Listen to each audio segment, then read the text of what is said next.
Yo, what's up everybody? 5 seconds ago, Battlestate Games uploaded the patch notes for the patch 12.12 and let's do the first look. Let's check out what they are and let's check out what's in there. I was watching Battlestate Games podcast just now and Nikita said that not all of the new things are going to be in the patch notes, but most of the stuff is going to be in there. So let's see what we have. So key changes, escape from Tarkov patch 0.12.12. Added the lighthouse location. Okay, we know about that already. There's going to be a lighthouse. The lighthouse at Cape Dione was an important strategic object on the way to Tarkov. During contract wars, it was the main entry point for USEC units and served as their base for operations. Oh my god.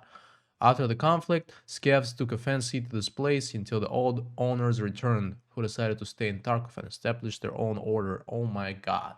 So this is the first iteration of this location. In the future, the territory will be expanded and will include new bosses. Amazing, amazing. So I think there's going to be like only one boss right now. The lighthouse location will feature a new AI type, ex-USEC operatives, also called rogues. Okay, a new AI type. Really cool. We didn't know about that. At least, like, we knew about that, but it was never confirmed, right? We didn't know the name, I think. Gang of former PMCs. Okay, that's really cool. Well armed, well trained, coordinated combat tactics. These new bots are lenient towards the USEC PMC faction. They will not open fire upon USEC player unless player tries to enter their territory. If the player gets too close, he will receive an order to leave immediately and will be shot if not compound. Also, if USEC player is in a group with a bear PMC, both of them will be considered hostile. So this is a new mechanic, we never had it before. I'm gonna zoom in a little bit for you guys. This is a new mechanic, we never had it before. It's very interesting. Maybe we should play USEC this patch, I don't know. If a USEC player engages in a fight with the Rogues, he will be considered a traitor and will be treated as hostile for the next several raids. Okay, that's very interesting.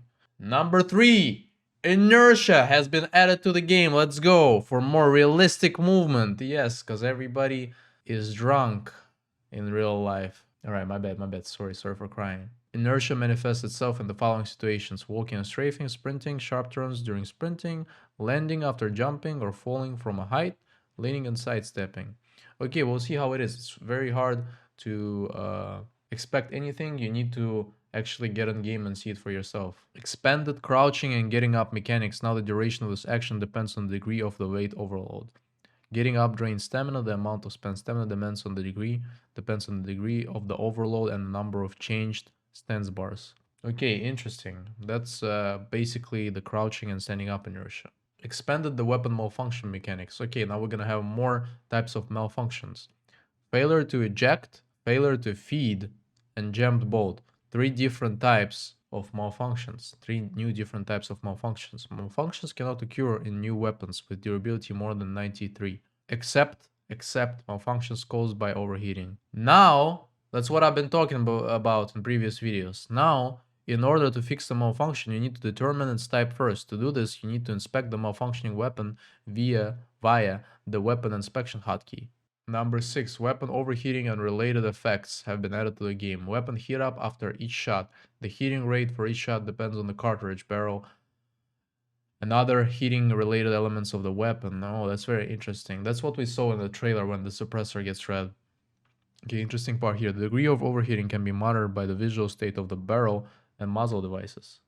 You can distinguish 4 stages of overheating in ascending order. Each stage of overheating adds new negative effects: slight overheating, medium overheating, severe overheating, maximum overheating. Slight overheating, you're gonna get heat haze from the barrel and the muzzle devices. Medium, the weapon's maximum durability is reduced during firing. Weapon accuracy decreases, malfunction chance increases, wear increases.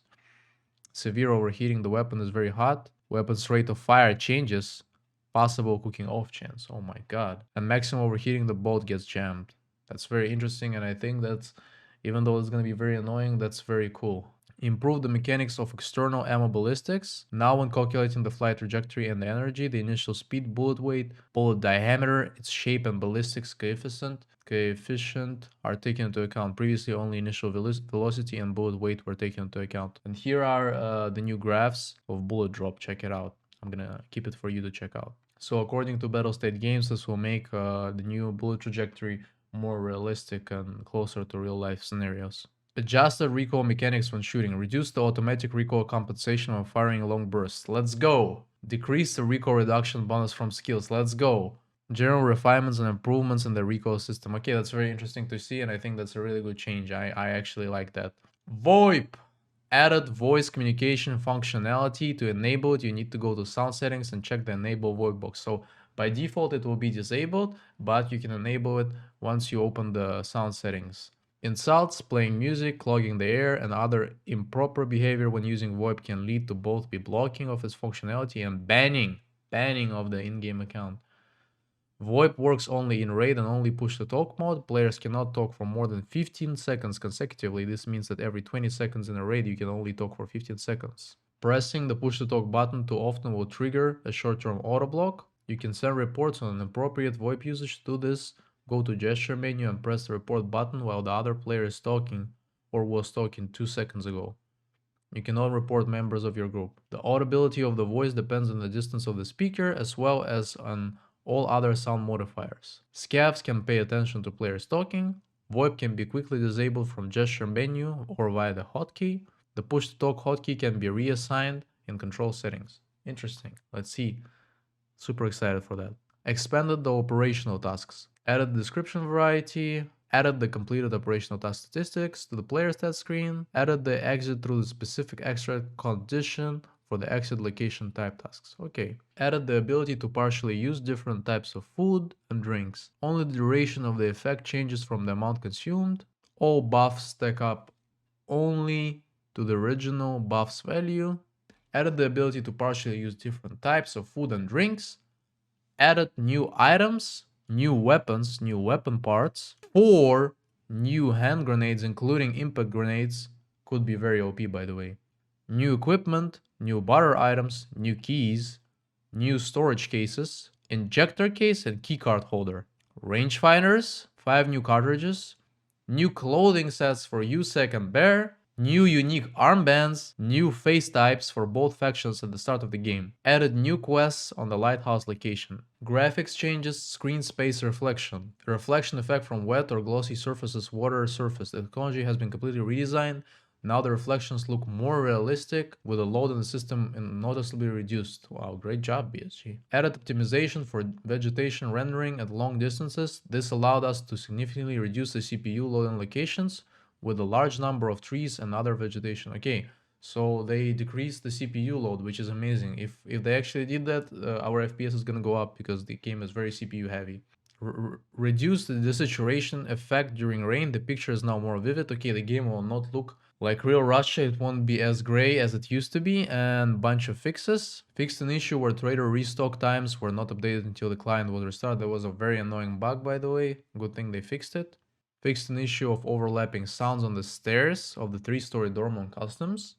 Fixed an issue where bots could instantly move to a crouch position. They need to fix the way they can drop shots super fast as well.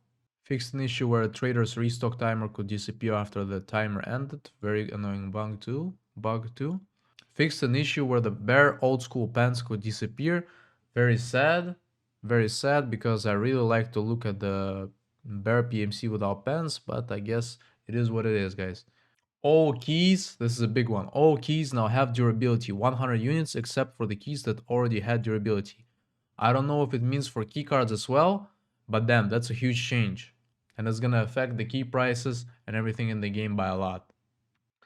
And actually, one of the biggest changes to the game was at the bottom of the patch notes. Specific items can no longer be put up and purchased on the flea market, and this is all the high tier helmets, armors, ammo, and in the end, even labs access keycard.